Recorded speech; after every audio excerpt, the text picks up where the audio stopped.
Hello नमस्कार साथियों। मैं ब्रिजेंद्र यादव आप सभी का अपने YouTube चैनल परीक्षाला पर बहुत बहुत स्वागत करता हूं। आशा करता हूं कि आप सभी लोग बहुत ही अच्छे होंगे और अपनी प्रिपरेशन को बेहतर ढंग से कर रहे होंगे। आज हम आप लोगों को यूपी पेट के सिलेबस के अनुसार जो हमारे पास नया टॉपिक है पूर्ण संख्या, दशमलव और भिन्न, इसके बारे में आज चर्चा करेंगे। इसके पहले बहुत सारे चैप्टर्स को हम कंप्लीट कर चुके हैं, जैसे कि प्रतिशत हो गया आपका, औसत हो गया और घात और घातांक हो गया, वर्ग और वर्गमूल। इन सारे चैप्टर को हम पीछे बहुत ही अच्छे ढंग से पढ़ा चुके हैं। ठीक है मेरे साथियों, आपको आज हम पढ़ाएंगे पूर्ण संख्या, दशमलव और भिन्न। इनको बारी बारी से सारे के कॉन्सेप्ट को देखेंगे और जो भी इनके हमारे पूर्ण संख्या, दशमलव और भिन्न से जो भी कॉन्सेप्ट बन सकेंगे सारे कॉन्सेप्ट को देखेंगे और बढ़िया बढ़िया क्वेश्चन करेंगे। ठीक है, आप लोग बस वीडियो को एंड तक देखिएगा। मेरे प्यारे साथियों, अगर आपसे कहता है कोई भी कि पूर्ण संख्या की बात करता है तो सबसे पहले आपकी बात आती है कि पूर्ण संख्या होती क्या है। तो आप लोग कहोगे कि सर पूर्ण संख्या वह संख्याएं होती है, पूर्ण संख्या पूर्ण संख्याएं वह संख्याएं होती हैं जो प्राकृतिक संख्या और शून्य के साथ, ठीक है, प्राकृतिक संख्या और शून्य के साथ जो संख्याएं होती हैं उन सारी संख्याओं को हम लोग क्या कहते हैं, पूर्ण संख्या।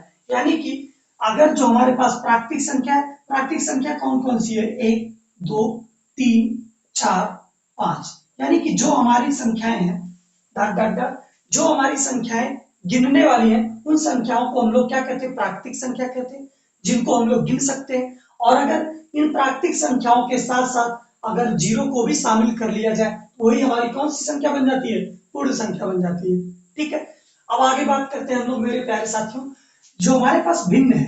ठीक है, इस भिन्न के बारे में हम लोग को चर्चा करना है। पूर्ण संख्या तो हमारे पास ये होगी कि पूर्ण संख्या के बारे में इन सारी चीजों को स्टडी करना है। और हमारे पास भिन्न दूसरा है। भिन्न क्या कहते हैं, भिन्न किसको कहते हैं उसको देखिएगा। जो हमारे पास P बटे Q के रूप में हो, ठीक है, P बटे Q के रूप में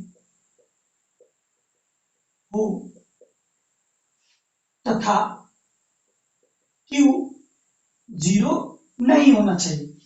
जहां पर P बटे Q के रूप में हो और Q जीरो नहीं होना चाहिए। और यह संख्या कैसी होनी चाहिए हमेशा, यह P बटे Q जो होता है ये धनात्मक हमेशा होना चाहिए। कैसा होना चाहिए, धनात्मक। अगर यह धनात्मक है तो भिन्न कहलाएगा, अगर धनात्मक नहीं है तो वह भिन्न नहीं कहलाएगा। और भिन्न हमारी भिन्न भिन्न कभी भी ऋणात्मक ऋणात्मक नहीं हो सकती। ठीक है, भिन्न कभी ऋणात्मक नहीं हो सकती। अगर वह ऋणात्मक है तो क्या कहलाएगा, उसको हम लोग परिमेय संख्या कहते हैं। और अगर भिन्न, यहां पर एक पॉइंट और लिखिएगा, अगर अगर भिन्न अगर P बटे Q के रूप में P बटे Q के रूप में कोई संख्या ऋण चिन्ह के साथ हो, ऋण चिन्ह के साथ हो तो उसे परिमेय संख्या कहते हैं, परिमेय संख्या कहते हैं। P बटे Q के रूप में होना चाहिए और क्या होना चाहिए, Q जीरो नहीं होना चाहिए।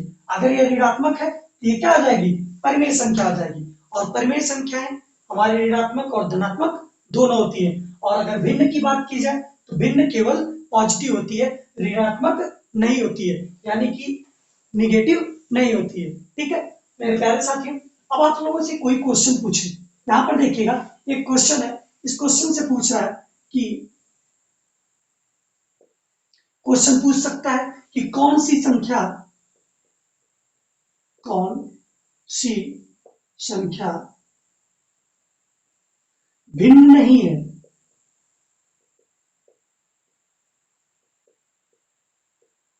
ठीक है।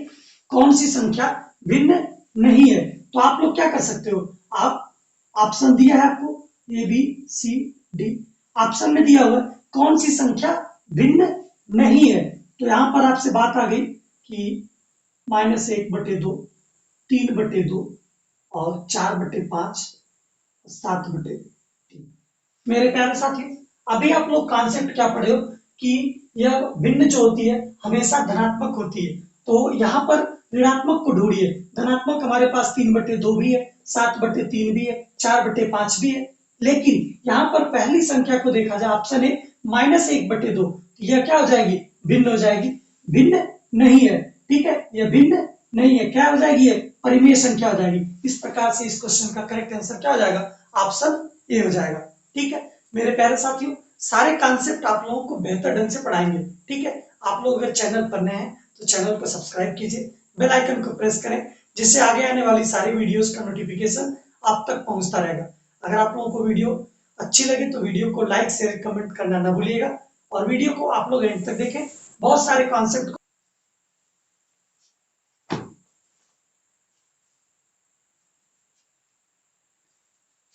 आइए मेरे प्यारे साथियों, अगला कॉन्सेप्ट देखिएगा, दो भिन्नों का तुलना करना। ठीक है, दो भिन्नों का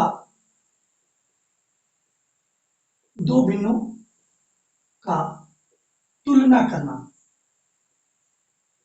ठीक है, दो भिन्नों को तुलना करके आपको बताना है कौन सी संख्या, कौन सी भिन्न बड़ी है और कौन सी छोटी है।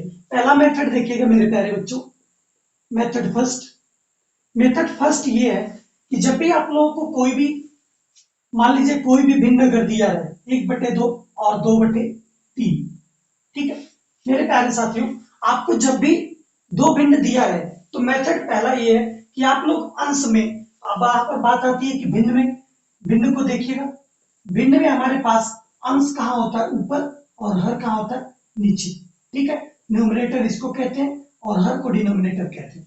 ठीक है, यहाँ पर बात आती है 1/2 और 2/3 में कौन सी भिन्न बड़ी है और कौन सी भिन्न छोटी है। तो आप लोगों से ये क्वेश्चन पेपर में बहुत बार पूछा जाता है, और इसके साथ साथ वो कहता है कि इन संख्याओं को, इन भिन्नों को आप लोग असेंडिंग ऑर्डर यानी कि बढ़ते हुए क्रम में, और डिसेंडिंग ऑर्डर यानी कि घटते हुए क्रम में आप लोग अरेंज करिए।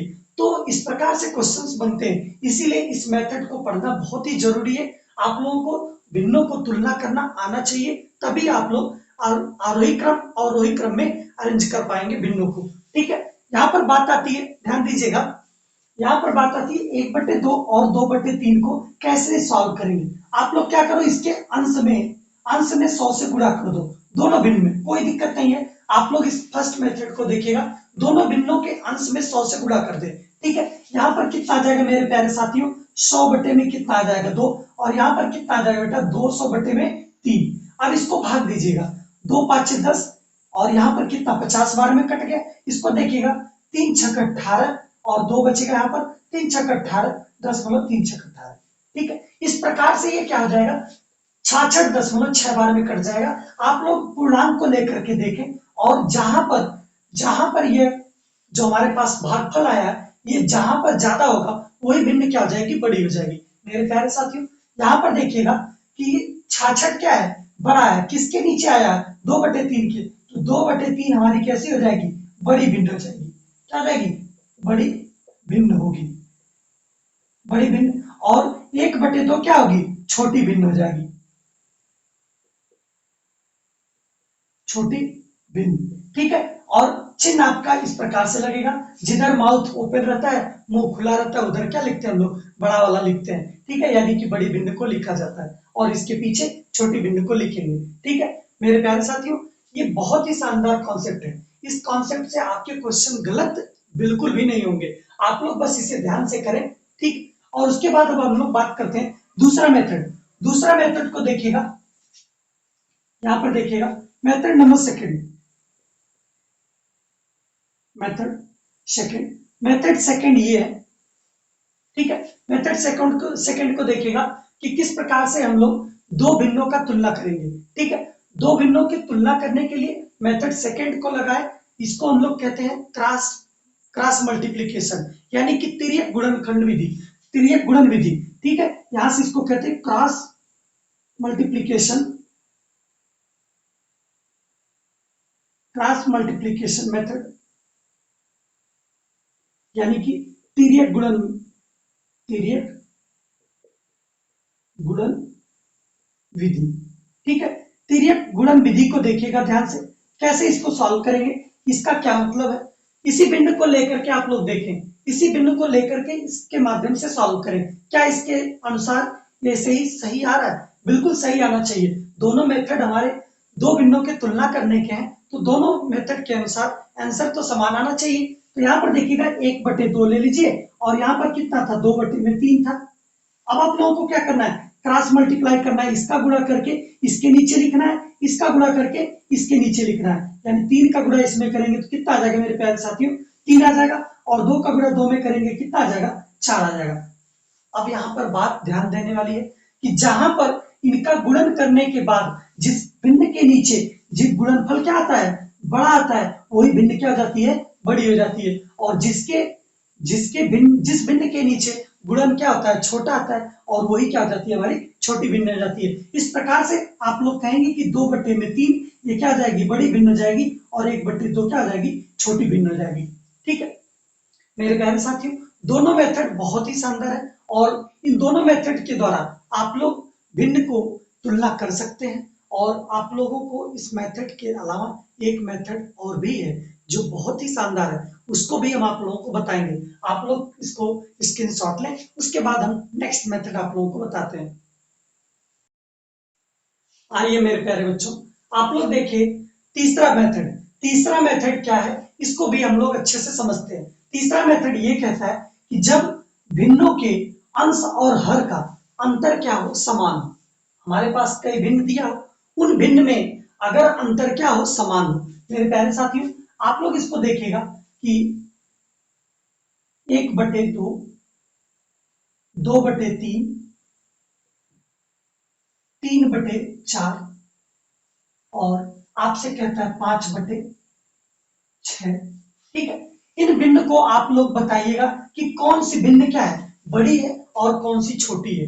इन भिन्नों में आप लोग तुलना करके बताएं कि किसका कौन सी भिन्न सबसे बड़ी है और कौन सी भिन्न सबसे छोटी है। मेरे प्यारे साथियों, आप लोग ध्यान से देखिएगा कि इन भिन्न के अंश और हर का अंतर कितना होना चाहिए, सब जगह समान होना चाहिए, यानी दो में 2 और 1 का अंतर अगर लेंगे तो कितना आ जाएगा, 1 आएगा। इसी प्रकार से 2 और 3 का अंतर लेंगे तो कितना आ जाएगा, 1 आएगा, और 3 और 4 का अगर डिफरेंस लेंगे कितना आ जाएगा, 1 आएगा।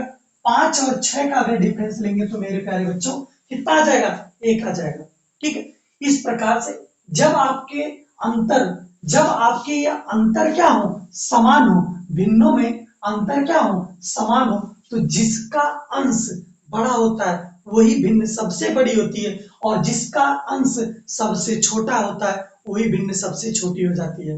मेरे प्यारे बच्चों, आप लोग ध्यान दीजिएगा, जिसका अंश सबसे बड़ा होगा वही सबसे बड़ी भिन्न होगी, जिसका अंश सबसे छोटा होगा वही भिन्न सबसे छोटी हो जाएगी। ये कंडीशन कब लगेगी, जब आपके भिन्नों के अंश और हर का अंतर क्या हो, सभी भिन्नों में क्या हो, समान हो, तभी इसको आप लोग लगाइएगा, अन्यथा ये क्या हो जाएगा, गलत हो जाएगा। मेरे प्यारे बच्चों, अब यहाँ पर देखिएगा, अंश सबसे बड़ा किसका है, अंश सबसे बड़ा 5 है, तो यहाँ पर यही क्या हो जाएगी, 5/6, यही क्या हो जाएगी, सबसे बड़ी भिन्न हो जाएगी, क्या हो जाएगी, सबसे बड़ी भिन्न हो जाएगी, ठीक है। और सबसे छोटी की बात किया जाए तो एक क्या हो जाए, 1/, क्या हो जाएगी, छोटी भिन्न हो जाएगी, 1/2 क्या हो जाएगी, छोटी भिन्न हो जाएगी। आइए मेरे प्यारे बच्चों, एक एग्जाम्पल और हम लोग लेते हैं, ठीक है। इस एग्जाम्पल को देखिएगा, अगर आपसे कहता है 11/13, सॉरी 11/13, फिर उसके बाद कहता है 27/29, और फिर आपसे कहता है 33/35, ठीक है। और उसके बाद अगर आपसे कहता है कि 9/11, ठीक। अब पूछ रहा है इनमें से सबसे बड़ी भिन्न कौन सी है, इनमें से सबसे बड़ी भिन्न कौन सी है, सबसे बड़ी भिन्न कौन है, ठीक है। यही क्वेश्चन है, आप लोग क्या करोगे, फटाफट आप लोग इनका क्या करोगे, डिफरेंस निकालोगे। 13 और 11 का डिफरेंस कितना आ जाएगा मेरे प्यारे बच्चों, 2 आएगा। 27 और 29 का डिफरेंस कितना आ जाएगा मेरे प्यारे बच्चों, 2 आएगा। 33 और 35 का डिफरेंस कितना आएगा मेरे प्यारे बच्चों, 2 आएगा। इसी प्रकार से 9 और 11 का डिफरेंस कितना आ जाएगा मेरे प्यारे बच्चों, 2 आ जाएगा।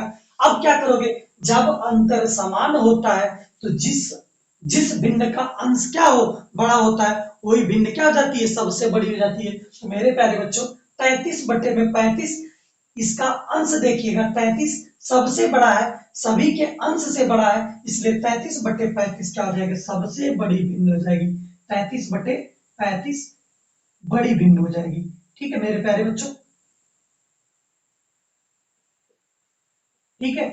और आपसे अगर इसी में पूछ देता कि सबसे छोटी बताओ, तो इसका देखिएगा सबसे छोटी भिन्न कौन सी हो जाएगी, 9/11 हो जाएगी, क्योंकि इसका अंश क्या है, सबसे छोटा है, इसलिए क्या हो जाएगी, सबसे छोटी भिन्न हो जाएगी। 9/11 क्या हो जाएगी, सबसे छोटी हो जाएगी।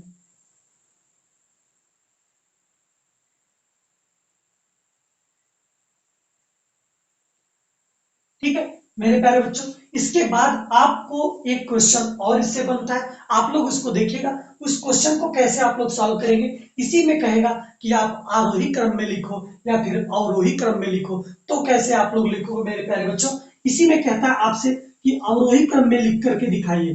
अवरोही क्रम में, अवरोही क्रम का मतलब क्या होता है मेरे प्यारे बच्चों, आप लोग इसको ध्यान से देखिएगा। ठीक है, अवरोही क्रम का मतलब क्या होता है और आरोही का मतलब क्या होता है, इन दोनों का मतलब आप लोग जाने। अवरोही का मतलब बड़े से छोटे जाना, ठीक है, यानी कि बड़े से छोटे जाना। अवरोही का मतलब घटते हुए क्रम में बड़े से छोटे जाना। अब यहाँ पर देखिएगा सबसे बड़ी भिन्न कौन सी है हमारे पास है, सबसे बड़ी भिन्न कौन सी है बताइए, 33/35।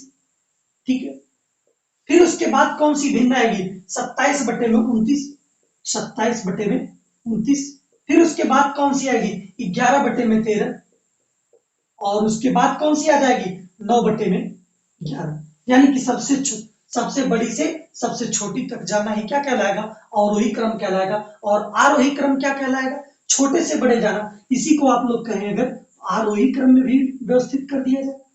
आरोही क्रम में, आरोही क्रम में क्या हो जाएगा, आरोही क्रम में सबसे छोटी से सबसे बड़े जाना, यानी कि असेंडिंग ऑर्डर, यानी कि बढ़ते हुए क्रम में। तो बढ़ते हुए क्रम में आप लोग देखिएगा मेरे प्यारे बच्चों, 9/11 सबसे छोटी थी, इससे बड़ी भिन्न कौन सी थी, 11/13। इससे बड़ी कौन सी थी, 27/29। और इससे बड़ी सबसे बड़ी भिन्न कौन सी थी, 33/35। यही हमारे पास क्या आ जाएगा।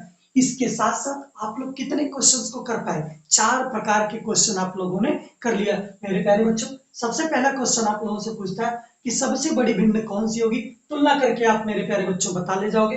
दूसरा बात पूछता है कि सबसे छोटी भिन्न क्या होती है, मेरे प्यारे भाइयों आप लोग उसको भी बता ले जाओगे। और सबसे बड़ी बात आती है कि अवरोही क्रम और आरोही क्रम में आप लोग संख्याओं को व्यवस्थित करके बताएं, तो आप लोग इन्हीं मेथड्स को लगाएंगे और उनको आराम से आप लोग व्यवस्थित कर करके आंसर को निकाल पाएंगे मेरे प्यारे बच्चों।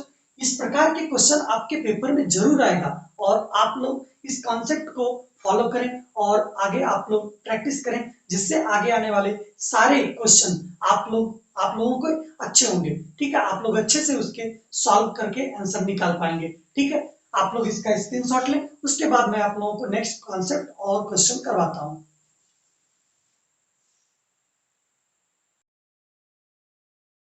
लोग ध्यान दीजिएगा, 2 क्वेश्चन है आप पर बोर्ड पर लिखा हुआ है, इसको आप लोग सॉल्व करें जल्दी से। सारा मेथड आप लोगों को बता दिया गया, उन मेथड को यूज करके आप लोग इनको सॉल्व करिए। आप लोग ध्यान दीजिएगा, आपसे कह रहा है कि इनमें से बड़ी भिन्न कौन सी है, आप लोगों को बड़ी भिन्न को बताना है। बड़ी भिन्न कौन सी है मेरे प्यारे बच्चों, इसको आप लोगों को बताना है। आप लोग इसको सबसे पहले क्या करोगे, यहाँ पर देखो कि 3 और 2 में से डिफरेंस अगर निकालो, अंश हर का कितना आ रहा है, 1 आ रहा है। और यहाँ पर देखो 5 और 3 का डिफरेंस कितना आ रहा है, 2 आ रहा है। यानी कि जो हमारे पास डिफरेंस वाला मेथड है, अंतर वाला, अंश और हर का अंतर वाला जो कॉन्सेप्ट है, वो कॉन्सेप्ट तो इसमें लगेगा नहीं मेरे प्यारे बच्चों। आप लोग यहाँ पर सबसे पहले क्या करो, क्रॉस मल्टीप्लाई, तिर्यक गुणनखंड वाला मेथड लगाओ मेरे प्यारे बच्चों। 3 का 3 में गुणा करोगे कितना आ जाएगा, 9 आएगा।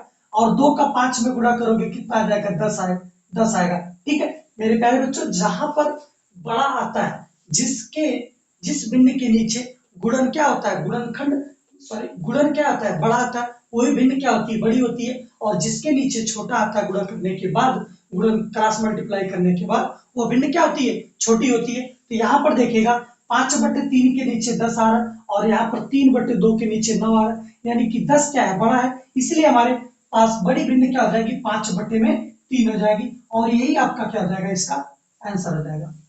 ठीक है मेरे प्यारे बच्चों, आप लोगों के लिए यहाँ पर एक क्वेश्चन और भी दिया हुआ, इस क्वेश्चन को ध्यान से देखें। कह रहा 2/3, 1/6, 1/5, 3/7 को अवरोही क्रम में लिखिए, यानी कि इसको अवरोही क्रम में आप लोगों को दर्शाना है। तो मेरे प्यारे बच्चों, आप लोग सबसे पहले क्या करोगे, इनके अंतर को लेकर के चेक करो कि अंतर इनका अंश और हर का समान है कि नहीं है। तो 3 और 2 का अंतर निकालेंगे, कितना आ जाएगा, 1 आएगा। 6 और 1 का अंतर निकालेंगे, कितना आ जाएगा, 5 आएगा। मेरे प्यारे बच्चों, यहाँ पर अंतर क्या है, असमान है, समान अंतर नहीं है, इसलिए उस मेथड को नहीं लगाएंगे। आप लोग इस प्रकार के क्वेश्चन को डायरेक्ट करो, ऊपर क्या कर दो, 100 से मल्टीप्लाई, यानी कि 200/3, और अंश में सबके में 100 से गुणा कर दो, यानी कि 100/6, और यहाँ पर क्या आ जाएगा, 100/5, और यहाँ पर कितना आ जाएगा, 300/7। मेरे प्यारे बच्चों, आप लोग इस बात को सोच रहे होंगे कि सर यहाँ पर 100 से ही क्यों गुणा कर रहे हैं, समान संख्या से सभी के अंश में गुणा किया जा रहा है, और हमारे पास अनुपात क्या होता है, समान होता है, सबका अनुपात क्या होता है, समान होता है। क्यों, क्योंकि देखिए सब में से क्या किया गया, 100 से गुणा किया गया, अगर 100 सब में से कॉमन ले लिया जाएगा तो हमारे पास क्या हो जाएगा, अनुपात समान होगा, और यहाँ पर 100 से सब में गुणा किया गया, तब भी अनुपात हमारा क्या होगा, समान होगा, इसलिए हम लोग यहाँ पर 100 से गुणा करें। चाहे तो आप 1000 से भी कर सकते हैं, लेकिन यहाँ पर जो हम लोग आसानी से भाग दे पाए उस प्रकार की संख्या को हमको लेकर के चलना है। ठीक है, इसलिए हम लोग 100 का लेकर के चल रहे हैं। इसको हम लोग काटेंगे, देखिएगा 3 छक्के में 18, और 2 बच जाएगा, यहाँ पर चला जाएगा, और 3 छक्के 18। ठीक है, यानी कि हमारे पास पूर्णांक की बात अगर किया जाए तो 66 बार में अप्रोक्सीमेट कटेगा, 66.66। हम लोग क्या करेंगे, केवल पूर्णांक वाले वैल्यू को लेकर के चलेंगे, इंटीजर वाले की बात करेंगे। ठीक है, अब यहाँ पर बात आती है 6 से काटेंगे इसको, 6 × 9 = 6, 4 बचेगा, यहाँ पर चला जाएगा। ठीक है, जब 4 यहाँ पर जाएगा 40 हो जाएगा, और 6 36। ठीक है, फिर 4 बच जाएगा, फिर वही बात आती है कि हमारे पास पूर्णांक वैल्यू जो आ रहा है उसको हम लोग ले लेंगे, और उसके बाद हम लोग आगे बढ़ेंगे। 5 से इसको काटेंगे मेरे प्यारे बच्चों, 20 बार में कट जाएगा, 20 5 6 में 100 होता है। 7 से इसको काटेंगे, 7 चौक 28, 4 बार में कटेगा, और यहाँ पर कितना होगा, 2 यहाँ बचेगा, और 7 दूना में कितना आ जाएगा, 14, और 6 बचेगा। उसके बाद हम लोग काटते चले जाएंगे, हमसे उससे उतना काटने का कोई मतलब नहीं है, बस हमको क्या पूर्णांक वाली वैल्यू को लेकर के क्वेश्चन को सॉल्व कर लेना है। हमारे पास यही कॉन्सेप्ट को यूज करना है, ना कि हमें दशमलव बना करके लेकर के परेशान होना है, दशमलव में भाग लेकर के जाके परेशान होने की जरूरत नहीं है। आप लोग यहाँ पर देखिएगा, भाग देने के बाद सबसे बड़ा अंक किस पे आ रहा है, यहाँ पर आ रहा है 66, और फिर उसके बाद कौन सा आ रहा है, 42, फिर उसके बाद कौन सा आ रहा है, 20, फिर उसके बाद कौन सा आ रहा है, 16। यानी कि पूछा क्या आपसे, अवरोही क्रम में, यानी कि सबसे बड़े से फिर छोटे में हमको जाना है, यानी कि अवरोही क्रम, यहां से क्या निकल करके आ जाएगा हमारे पास, अवरोही क्रम। अवरोही क्रम लिखिएगा मेरे प्यारे बच्चों। आप लोग यहाँ पर देखिएगा 66 किसका है, 2/3 का है, यानी कि 2/3 सबसे बड़ी संख्या हो जाएगी, सबसे बड़ी भिन्न हो जाएगी। फिर उसके बाद हमारे पास कौन सी भिन्न होगी, 3/7 हो जाएगी। ठीक है, उसके बाद कौन सी होगी, 3/7। फिर उसके बाद कौन सी होगी हमारे पास, 1/5, और उसके बाद क्या हो जाएगा, 1/6। यानी कि इस प्रकार से आप लोग अवरोही क्रम में आप लोग लिख सकते हैं। ठीक है मेरे प्यारे बच्चों, ऐसे ही क्वेश्चन आपके पेपर में देखने के लिए मिलेगा। ठीक है, अवरोही क्रम, आरोही क्रम, और आप लोग कैसे भिन्नों का तुलना करेंगे, सारी बातों को आप लोगों को बता दिया गया। इसके बाद हम लोग पढ़ेंगे नया जो हमारे पास टॉपिक होगा, और उसमें हम लोग नए टॉपिक का बात अगर कर ले तो पूर्ण संख्या की बात करेंगे। पूर्ण संख्या हम लोग अगले चैप्टर, अगले लेक्चर में देखेंगे, और वहां पर बहुत ही शानदार तरीके से सारे कॉन्सेप्ट को बताया जाएगा। ठीक है मेरे प्यारे बच्चों, आप लोग वीडियो को एंड तक देखिए, और अगर आप लोगों को वीडियो अच्छी लगे तो वीडियो को लाइक शेयर कमेंट करना ना भूलिएगा। अगर आप चैनल पर नए हैं तो चैनल को सब्सक्राइब करें, और ज्यादा से ज्यादा शेयर करें, और अपना प्यार हम पर बनाए रखें। धन्यवाद।